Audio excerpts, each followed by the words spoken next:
speaking for quite some time, in fact this whole year, in our intention groups and from the podium about embodied ascension.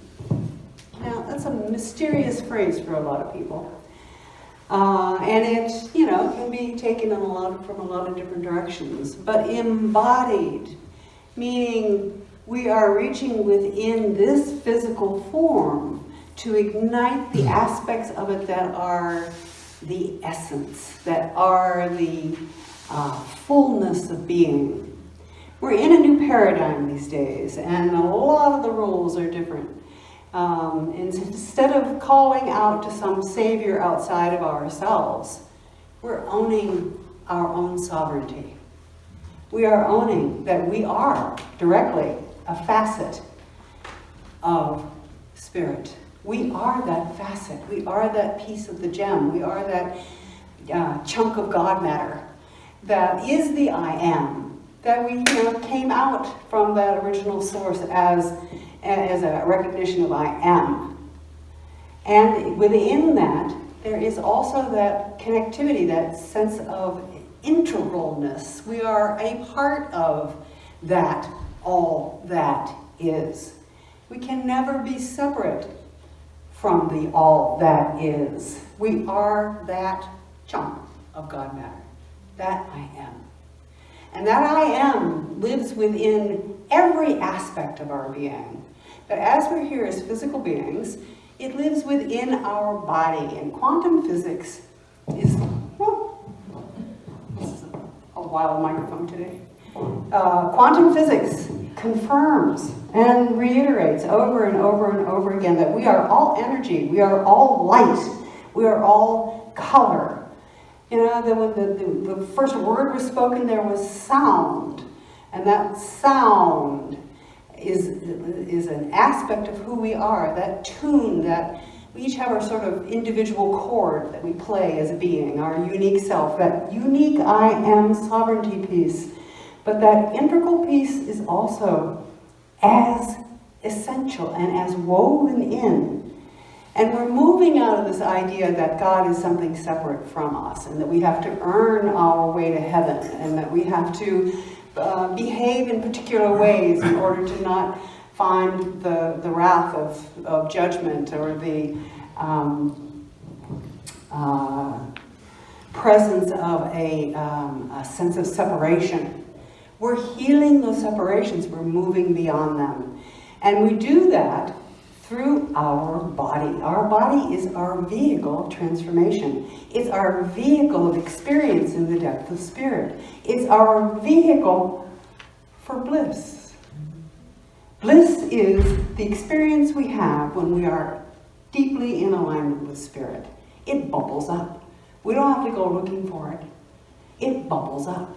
It's the truth of who we are.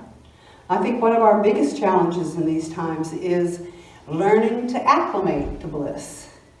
It's not something that we run into very often, and when we do, it's a little moving. It's a little intense. It's a little, oh my, what was that just happened? And can I make it happen again? Yeah, you don't have to make it happen. You allow it to happen. You slip back into your relationship with spirit in such a way that it fills you and lifts you and inspires you, ignites you. Literally, it's a light. It's an on-fire kind of light that is brilliant, and it is who we are. And as we allow that light to shine out into our life, it affects everything around us, whether we're conscious of it or not conscious of it. So we uplift as we walk through the grocery store. We uplift as we're driving along in our car. We uplift as we go to work and attend meetings. Simply by our presence and our engagement and our resting in that divine light within. Now, there's a lot of different ways that we can sort of practice opening to this and practice embodying this. But I think one of the most important ones is to really learn to enjoy joy. Enjoy joy. It's a pathway to bliss. And you can amplify an experience of bliss, amplify an experience of joy, amplify an experience of wonder by smiling. When we smile, all kinds of hormones get activated. We've got oxytocin, we've got endorphins, we've got all the good stuff. All the good stuff going on just by smiling, even if we weren't sort of attuned to smiling before we smiled. So just the act of allowing your face to shift into a smile triggers all kinds of activations within us. And joy begins to bubble up. And whiffs of bliss can sometimes come along with that. So learning to metabolize good juju is one of our biggest challenges. And I offer to you wholeheartedly, practice, practice, practice. And when I wrote the Kissing School book, my mother said, well, what made you an expert on kissing? I said, Mom, you told me a long time ago if I ever wanted to master anything, practice, practice, practice. She was like, oh. So practicing is embodying what it is we're talking about. It's behaviors that come out of the fullness of this heart. It's, the behaviors of the heart are behaviors of compassion. Compassion. Just instead of going into a little bit of judgment about something we see, it's like, oh, open up my heart. Open up my heart. Let me embrace this being who is struggling. Let me embrace this moment which feels awkward. Let me embrace this moment that's not turning out the way I wanted it to. Compassion. Compassion for our own predicament, compassion for everyone else's predicament. We're all just travelers on the road. And the more we sort of hold our hands together and walk along, the more fun, the more joyful, the more delicious the journey becomes.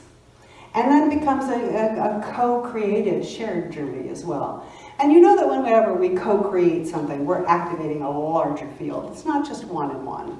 It's an exponentially activated field, so that every aspect of that person, every chakra, every energy center is met by yours, by yours, by yours. And they are meeting you there, in your personal power, in your sensuality and creativity, in your relationship to the earth, in your heartfulness, in your ability to speak the truth, in your insight into knowing, in your direct communication with spirit. When we share this with someone, it's so much bigger than when we do it alone. So there are times to be just with, the I am presence, and to really tuning yourself. Really tuning yourself. And then to open and engage in that field of unity, in that integral, within your own self and with others. It expands, it grows, it supports us all in its richness and its fertility.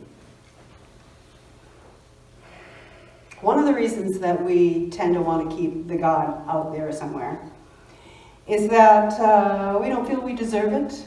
We don't feel that we're worthy. We don't feel that, we can really carry all of that power. I mean, Simon was talking last week about, the idea that if you look directly in the face of God, you might explode. You might if you try to take all of God in. Well, we don't have to take all of God in. We can take just the amount that we can carry. Just the amount that we can open to. And it's bound to be bigger than what we usually run. They say that when we're carrying like 30% of our soul self in our body, our DNA gets activated over and over and over. We grow more DNA. We grow more capabilities. We grow more lights that get plugged in. We grow more skills. We open to gifts within ourselves. The DNA activation is a lot like what people talk about in terms of the Kundalini activation. And that's been around for thousands of years, that idea in mystical schools. But it's coming into our life these days. There is an energy within us that gets booted into another octave of experience. And that what boots that octave in is our spiritual energy, saying, okay, now it's time for you to be bigger. Now it's time for you to have gifts that you can really deeply share easily. So it kicks in another layer of our capabilities. If we had some natural talents for healing, we can now heal much more profoundly. If we had talents for inner knowing, for clairvoyance, for clairaudience, for clairsentience, all the aspects of spirit that are supposedly what we are made in the image of, they get kicked in because we've taken the dampers off, basically. Kundalini can be very intense. And most of us like our lives a little bit sort of, a little bit playing a little bit safer. Not quite so much change, but change is on us. Change is with us. Change, you need to make friends with change. Making friends with change, what happens? We shift gears. We open that other octave. We allow ourselves to be more than we have been. We become more fully experiencing spirit within our lives, through our bodies. When we touch somebody, it has a resonance to it that wasn't there when we were shut down. When we're ignited, we can be brilliant. We don't need to be asking a reader what it is we need to do next. We ask within. Sweet Spirit within. What's my next step? What is it that I need to know? How can I manage this situation? The resources are here. We don't have to send out an email out there somewhere and wait for something to answer us. It's within. We activate it within our field. We open to it and embrace it and trust it. Because your intuition will be amped up many times over once you start engaging with God within. And this is the paradigm shift that we're in. We're owning our power. We're owning our spirit. We're owning the presence of spirit everywhere, in every cell in our body. They say there are over 100 trillion bits of DNA that get activated. And they get activated by this very sincere engagement with spirit. It's not a, I can't do this, you need to do this for me. It's a, you and I are doing this. You and I are bringing this. You and I are opening to this. We are one. A field of unity and oneness is how spirit presents itself to us. And it's a huge unity and it's a huge oneness. It's all the souls that have ever existed. It's all the facets of the all that is. We're in alignment with that. And if there is ever any question that we have, surely there is a knowing in that field to respond to that question. It is the all that is. If we have a sense of lack in our life, this is a very big misunderstanding. What it is, what it's telling us, is that we're cut off from our source. We've separated ourselves from source because source is the all that is. How can there be a lack in the all? There is no lack in the all. But when we shut ourselves down, when we decide that we are not worthy, when we decide we are puny or we are a sinner or we are in some way a misrepresentation of the all that is, interesting concept in itself, that's when we have these reflections in our life, because all of life reflects what it is that we believe, what it is that we believe.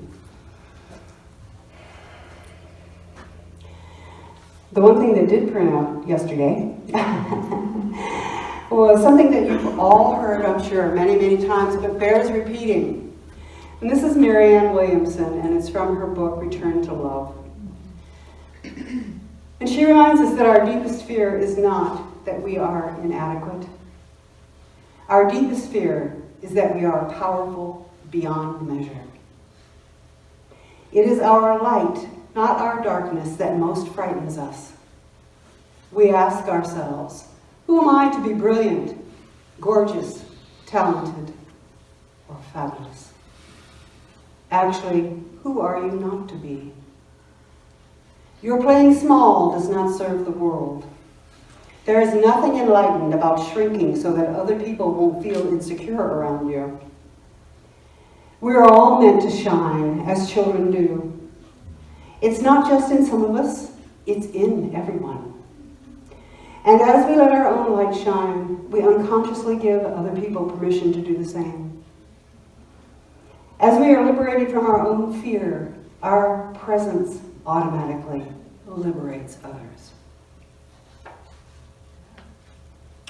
Fear is probably the keynote change in this paradigm.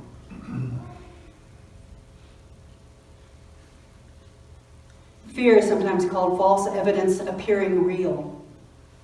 False evidence appearing real. But what it does is it turns off our light. It turns off our light.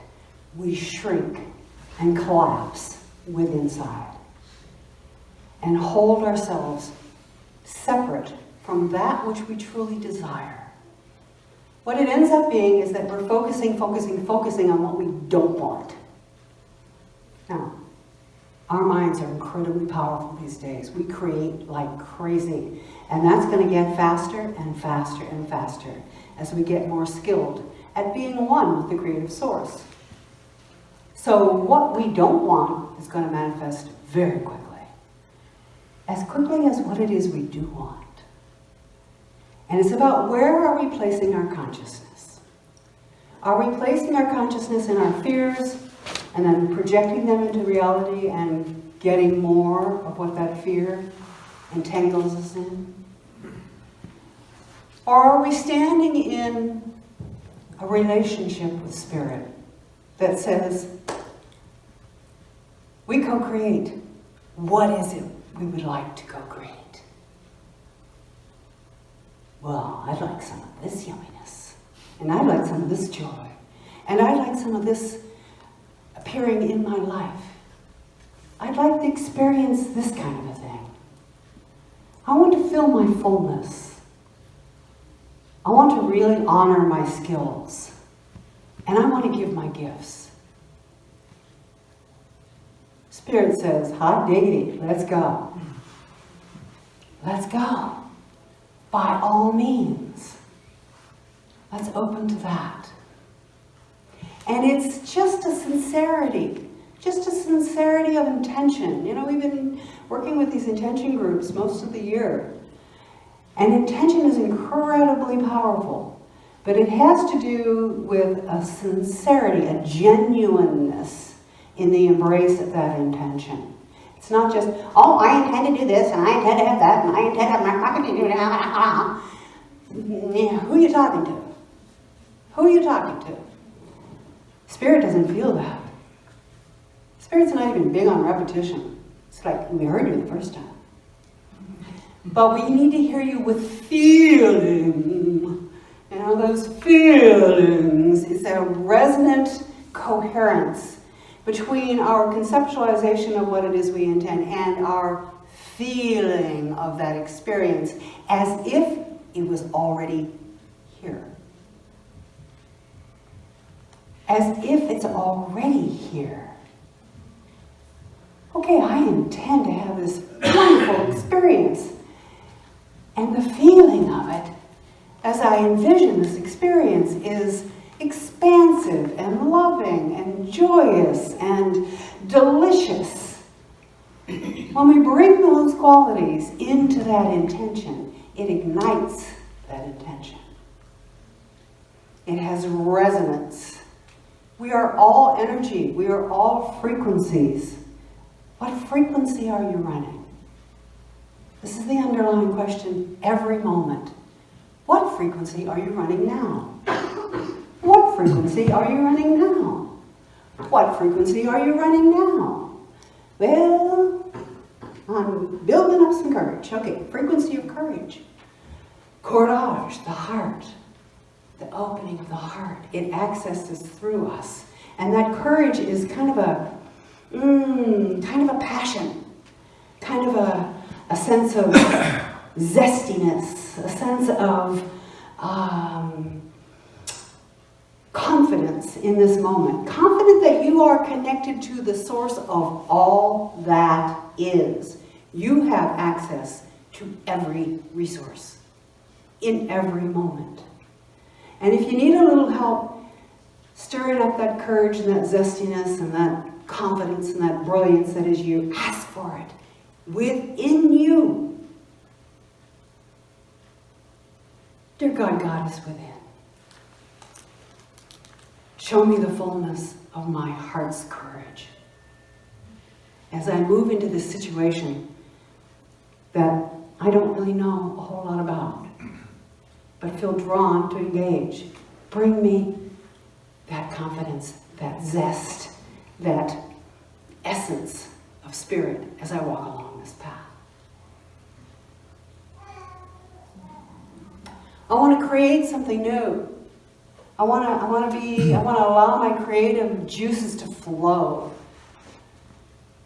Dear creative source within, assist me in accessing that creative juiciness. What is my next step in this? And you may not hear, get out your paintbrushes. You may hear, take a walk on the beach. Wait a minute. I thought I was going to create something. You are creating you. You are creating yourself as a channel for this experience. You are connecting with the earth and with her rhythms and with the beauty of the light that's there and the joy of the kids kicking around in the sand. You're creating you to be that vehicle, to be in resonance, to be engaged in your deep creativity.